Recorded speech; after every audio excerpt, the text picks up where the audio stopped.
Solid vote bank సౌజన్యంతోనే వాళ్ళు గతంలో parliament సీట్లు కూడా విస్తృతంగా గెలిచారు. అంతకుముందు సిపిఎం నడుస్తున్న రోజుల్లో వీళ్ళకి అసలు అక్కడ ఓట్లే లేవు కదా బీజేపీకి. ప్రతి ఒక్క పార్టీని ఏదో పద్ధతిలో బెదిరించో కేసులు పెట్టి ఏదో ఒకటి చేసి వాళ్ళ ఆర్థిక విధానాలకు అనుగుణంగా ఉండేలా చేస్తున్నారు. ఈవీఎం మేనేజ్మెంట్ లాంటి ప్రోగ్రామ్స్ కూడా పెడుతున్నారు ఏదో మేరకు.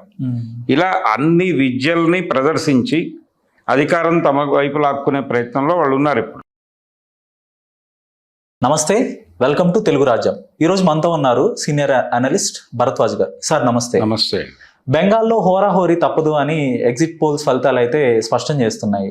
దీని గురించి ఏమంటారు సార్? హోరాహోరీ అంటే బీజేపీకి తృణమూల్ కాంగ్రెస్కి మధ్య విజయం దోబూచులాడుతోంది అనేది సర్వేలు చెప్తున్నాయి. ఆల్మోస్ట్ తృణమూల్ ఎగ్జిట్ అయ్యే అవకాశాలు ఉన్నాయి అనే కన్ఫర్మ్ చేస్తున్నారు. అయిపోయిందంటే ఆవిడెప్పుడు 2011లో మొదలైంది ఆవిడ ప్రయాణం. సీఎంగా మొదలైంది, అయిపోయింది, ఎండ్ కార్డు పడే అవకాశాలు ఉన్నాయి అని వినిపిస్తోంది మాట. నిజానికి ఈ ప్రయాణంలో ఒక ఇంట్రెస్టింగ్ ఫ్యాక్ట్ ఏంటంటే బెంగాల్ ఎలక్షన్స్ సంబంధించి 30 ఏళ్ల పాటు ఆ రాష్ట్రాన్ని పరిపాలించినటువంటి మరో పార్టీ ఉంది, సిపిఎం. సిపిఎం పార్టీ ఉనికి కోల్పోయింది లాస్ట్ ఎలక్షన్లోనే. లాస్ట్ ఎలక్షన్లో వాళ్ళు ఏం గెలవలేదు. ఈసారి కూడా ఏమాత్రము ప్రభావం వేసే పరిస్థితి లేదు. ఓట్ బ్యాంక్ గతంతో పోలిస్తే ఈసారి ఇంకా తగ్గింది అనేది వినిపిస్తున్న మాట సర్వేల్లోనే.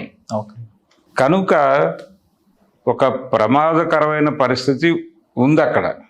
అంటే 30 ఏళ్ళు పరిపాలించిన ఆ పార్టీ తాలూకా బేస్ చాలా విస్తృతమైనటువంటి ఓట్ బ్యాంక్ ఉంటుంది కదా. ఆ ఓట్ బ్యాంక్ అంతా ఏమైపోయింది అంటే తృణమూల్ కాంగ్రెస్ మొదటిసారి గెలిచినప్పుడు కూడా వాళ్ళు 30 స్థానాల వరకు ఉన్నారు. ఆ తర్వాత తగ్గారు డ్రాస్టిక్గా. లాస్ట్ ఎలక్షన్కి 2కో 3కో కూడా పడిపోయింది. మొన్న బిఫోర్ లాస్ట్ ఎలక్షన్ 2016 అంటారా? అవును, లాస్ట్ ఎలక్షన్ 21కి ముందు 16లో ఒకసారి 21లో దాదాపుగా 2-3 స్థానాలకు పరిమితం అయ్యారు వాళ్ళు. 0 అయ్యారేమో కూడా. 0 అయ్యారు లాస్ట్ టైం. అంతకుముందు 2-3 0 అయిపోయారు. ఈసారి కూడా ఎక్కడ సోదిలో కూడా కనిపించే పరిస్థితి కనిపించడం లేదు. ఏమైపోయింది మరి వాళ్ళ డేటా? అంటే వాళ్ళ ఓట్ బ్యాంక్ అంతా ఏమైపోయింది, ఎటు వెళ్ళిపోయింది ఆ ఓట్ బ్యాంక్? అంత సాలిడ్ ఓట్ బ్యాంక్, అన్నిసార్లు గెలిపించిన ఓట్ బ్యాంకు, కార్యకర్తలు వాళ్ళందరూ ఏమైపోయారు, ఎక్కడికి వెళ్ళిపోయారు అనేది ఒకసారి గమనిస్తే వాళ్ళందరూ కూడా టోటల్గా భారతీయ జనతా పార్టీ తీర్థం పుచ్చుకున్నారేమో అని డౌట్. ఆ ఓట్ బ్యాంకును టోటల్గా వాళ్ళు కబ్జా చేశారు అనేది అర్థమవుతోంది. అది నయాను భయాను, డబ్బులు చూపించో, భ్రమలు కల్పించో, ఏదైనా కావచ్చు, టోటల్గా ఆ ఓట్ బ్యాంకును కొనేశారు వాళ్ళు. సో ఆ సాలిడ్ ఓట్ బ్యాంక్ సౌజన్యంతోనే వాళ్ళు గతంలో పార్లమెంట్ సీట్లు కూడా విస్తృతంగా గెలిచారు. అంతకుముందు సిపిఎం నడుస్తున్న రోజుల్లో వీళ్ళకి అసలు అక్కడ ఓట్లే లేవు కదా బీజేపీకి. ఓట్లు లేవు, పార్లమెంట్లోనూ సీట్లు కంట్రిబ్యూట్ చేసింది ఏమి లేదు, అసెంబ్లీలోనూ పెద్దగా కనిపించేది కాదు. కమ్యూనిస్టులు అలానే భారతీయ జనతా పార్టీ అనేది రెండు పరస్పర విరుద్ధమైన భావజాలాలు కలిగిన పార్టీలు రెండు కూడా. అవును. సో ఇప్పుడు సిపిఎం పార్టీకి సంబంధించిన కార్యకర్తలు కానీ నేతలు కానీ అంత ఈజీగా బీజేపీకి లొంగుతారా అనేది కూడా ఒక ప్రశ్న ఉత్పన్నం అవుతుంది సార్. అంటే థియరిటికల్ బేస్ ఉండేటువంటి నాయకులు ఉంటారు, కానీ ఓట్ బ్యాంక్ని వెనక నుంచి లాగేసి ఉండొచ్చు కదా. క్యాడర్ని వశపరుచుకున్నారు, కొనుగోలు చేశారని అనుకుంటున్నాను నేను. భారతీయ జనతా పార్టీ ప్రోగ్రామ్ ఏంటి? ఎవరినైనా సరే టార్గెట్ చేసి సరెండర్ చేసుకోవటమే. ఈ సరెండర్ చేసుకోవటం, లేకపోతే నువ్వు సరెండర్ అవుతావా లేకపోతే అదృశ్యం అవుతావా అనే పరిస్థితికి వెళ్ళారట్లు. కేంద్ర ప్రభుత్వం తమ కంట్రోల్లో ఉంది, రాజ్యాంగ వ్యవస్థలు తమ కంట్రోల్లో ఉన్నాయి అనేటువంటి భయాలు కలిగించడం ద్వారా చాలా మందిని లొంగ తీసుకున్నారట. ఈ ప్రయాణంలో పర్టికులర్గా వెస్ట్ బెంగాల్కి సంబంధించి వాళ్ళు ఓట్ బ్యాంక్ని టోటల్ కలుషితం చేశారు. కలుషితం చేసి సిపిఎం ఓట్ బ్యాంక్ని 0కి తీసుకెళ్ళిపోయారు. ఇది దురదృష్టకరమైన పరిస్థితి బెంగాల్ ఎలక్షన్కి సంబంధించి. ఈసారి కూడా ఒక్కటి కూడా గెలిచే పరిస్థితిలో కనిపించడం లేదు. సర్వేల్లో కూడా ఎక్కడా వినిపించలేదు ఆ పార్టీ కనీసంగా. నెక్స్ట్ కాంగ్రెస్ పేరు వినిపిస్తోంది, బీజేపీ పేరు వినిపిస్తోంది, కానీ పర్టికులర్గా సిపిఎం 30 సంవత్సరాలు పరిపాలించిన ఆ పార్టీ గురించి కనీసంగా సోది లేకపోతే ఎలాగా? ఎందుకు వచ్చిందంటారు సార్ కమ్యూనిస్టులకి ఈ పరిస్థితి బెంగాల్లో? అంటే ఆ రోజున టాటా నానో కార్ తాలూకా ఫ్యాక్టరీ పెట్టినటువంటి ప్రాంతంలో జరిగినటువంటి భూ ఆక్రమణకు వ్యతిరేకంగా జరిగిన ఒక ఉద్యమం. ఆ ఉద్యమం నుంచి మొదలైనటువంటి పతనం, ఆ పతనం వాళ్ళని అధికారం నుంచి దూరం పెట్టింది ఆ ఎలక్షన్లో. ఇక అక్కడి నుంచి పరంపర కొనసాగుతోంది. అక్కడి నుంచి వీళ్ళని లొంగ తీసుకోవటం అనే ప్రోగ్రాం బీజేపీ వేగంగా చేస్తోంది.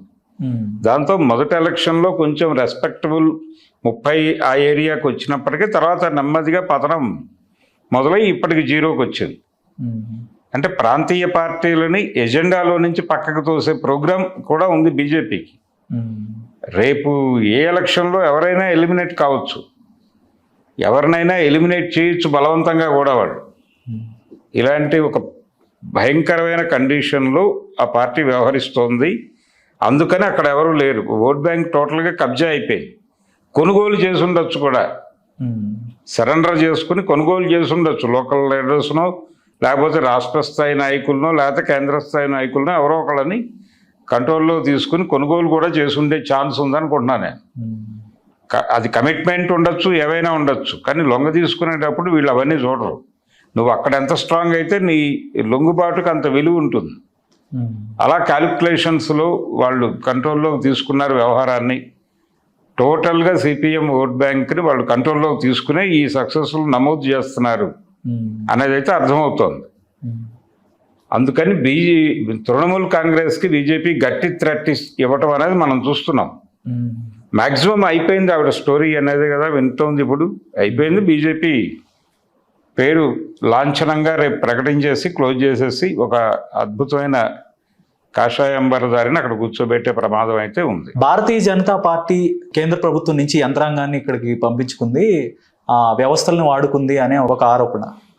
డెఫినెట్గా వాళ్ళు టక్కు టమార గజకర్ణ గోకర్ణ విద్యలన్నీ ప్రదర్శిస్తున్నారండి ప్రతి ఎలక్షన్లోనూ. సర్ అనే పేరుతో ఎన్నికల చిట్టాలని సమూలంగా మార్చి తమకు అనుకూలమైన ఓట్లను పెంచుకుంటూ వ్యతిరేక ఓట్లను తీసివేస్తూ ఆ కథ నడుస్తోంది ఆల్రెడీ. దీంతో పాటు ప్యారలల్గా వాళ్ళు ఈ ఈవీఎం మేనేజ్మెంట్ లాంటి ప్రోగ్రామ్స్ కూడా పెడుతున్నారు ఏదో మేరకు.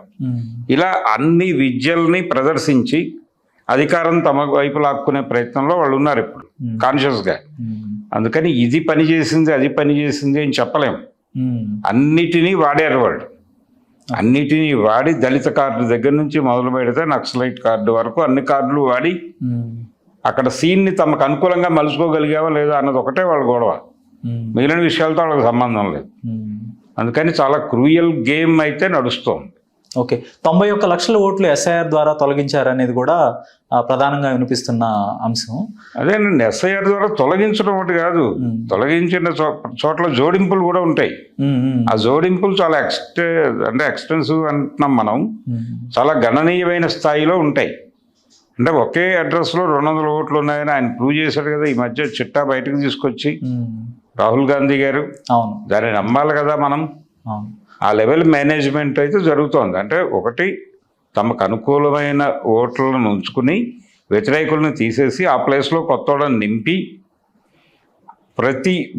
పోలయ్యేటువంటి ప్రతి ఓటు తమ గంపలోనే పడాలి అన్నట్టుగా డిజైన్ చేసుకున్నారు వాళ్ళు. ఆ డిజైన్ని బ్రేక్ చేయాలి. ఓకే, బెంగాల్ని కల్చరల్ క్యాపిటల్ ఆఫ్ ఇండియా అని కూడా అంటారు.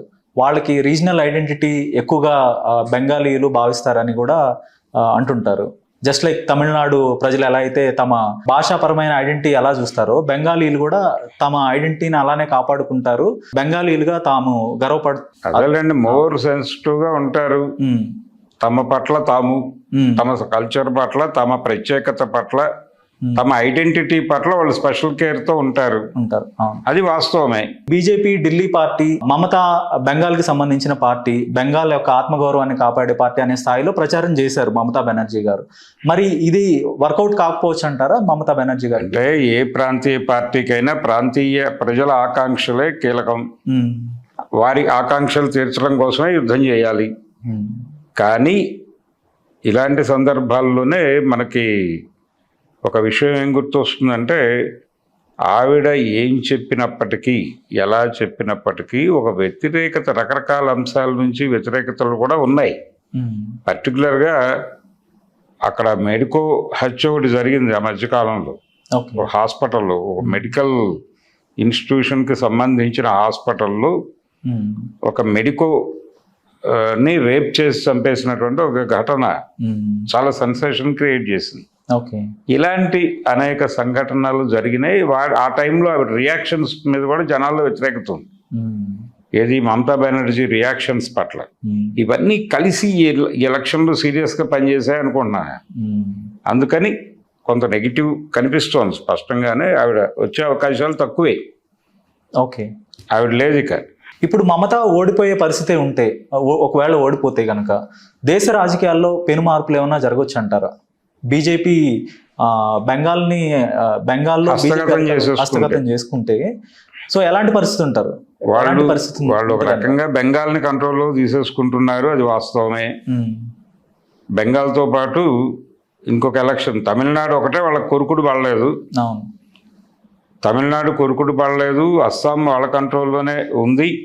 అక్కడ గణ సంగ్రామ పరిషత్ ప్రస్తుతం వాళ్ళతోనే ఉంది కదా. సో వాళ్ళు దాదాపు ప్రతి చోట సక్సెస్ఫుల్గానే ఉంది. ఒక్క తమిళనాడు తప్ప. కేరళలో ప్రస్తుతానికి యూడిఎఫ్ ఉంది అక్కడ లీడ్లో. అది బీజేపీకి ఉపయోగపడే అంశం. చాలా మంది అర్థం చేసుకోవట్లేదు. అది కాంగ్రెస్ కూటమి అంటున్నారు కానీ ఆ కూటమి అధికారంలోకి రావడం ద్వారా లెఫ్ట్ని తొక్కారు అక్కడ. లెఫ్ట్ని తొక్కడం ద్వారా తాము ప్రభుత్వంలోకి రావడానికి మార్గం సుగమం చేసుకోవడం కోసం మీల్ పాసేజింగ్ విండో లాగా ఇప్పుడు కాంగ్రెస్ పార్టీని చూస్తున్నారు. కేరళలో బెంగాల్ తరహాలోనే కమ్యూనిస్టులు మరుగున పడిపోతే బీజేపీ రావడానికి అవకాశం ఉంటుంది అనేది. ఇప్పుడు కాంగ్రెస్ వస్తుందండి. ఇప్పుడు అక్కడ ఆ కూటమి గెలవచ్చు. దీన్ని ఆధారం చేసుకుని అక్కడ వాళ్ళు ఎమర్జ్ అవుతారు బీజేపీ వాళ్ళు. ఇది కూడా ప్రమాదమే. కేరళ కూడా ప్రమాదకరమైన రిజల్టే వచ్చింది. కాబట్టి కేరళ వాళ్ళ కంట్రోల్లోకి వెళ్ళిపోయింది. కేరళ వాళ్ళ కంట్రోల్లోకి వెళ్ళిపోయింది. బెంగాల్ వాళ్ళ కంట్రోల్లోకి వెళ్ళిపోయింది. తమిళనాడు కొంచెం ఇప్పటికీ స్థిరంగా నిలబడి ఉంది. వాళ్ళని కంట్రోల్ చేయడానికి కూడా ప్రయత్నాలు జరుగుతున్నాయి. ఇలా దాదాపుగా టోటల్గా అన్ని ప్రాంతాల సన్నివేశాలని తన అదుపులో పెట్టుకునే ప్రయత్నం వాళ్ళు చాలా కాన్షియస్గా చేస్తున్నారు. దీనికి ఎదురు తిరిగి దెబ్బలాడే పరిస్థితులు ఎవరు కనపడట్లేదు. ఒక లీడర్ కోసం జాతి వెతుక్కుంటోంది ఇప్పుడు. నిజానికి ప్రతి ఒక్క పార్టీని ఏదో పద్ధతిలో బెదిరించో, కేసులు పెట్టి ఏదో ఒకటి చేసి వాళ్ళ ఆర్థిక విధానాలకు అనుగుణంగా ఉండేలా చేస్తున్నారు ప్రతి చోట. ఇప్పుడు ఏపీలో కొత్త పార్టీ కోసం చూస్తున్నారు జనాలు. అక్కడ ఒక వ్యాక్యూమ్ ఉంది. ఎవరైనా ఎమర్జీ కేంద్ర ప్రభుత్వం మీద, రాష్ట్ర ప్రభుత్వం మీద సీరియస్ క్రిటిసిజం పెడతాడేమో అని చూస్తున్నారు వాళ్ళు. అలా పెట్టే నాయకులకు అవకాశం ఉంది ఇప్పుడు. మరి ప్రయత్నం చేసుకుంటారని ఆశిద్దాం. ధన్యవాదాలు. Thank you. హలో, తెలుగు రాజ్యం ఛానల్ చూస్తున్నారా? సామాజిక, రాజకీయ, జీవన చిత్రణే తెలుగు రాజ్యం. అతిశయోక్తులు, అసత్యాలు ఉండవు. రాజకీయ కోణం కాదు, ప్రజా కోణమే కొలబద్ద. తెలుగు రాజ్యం వీక్షణ మీ ఉత్తమ అభిరుచికి నిదర్శనం.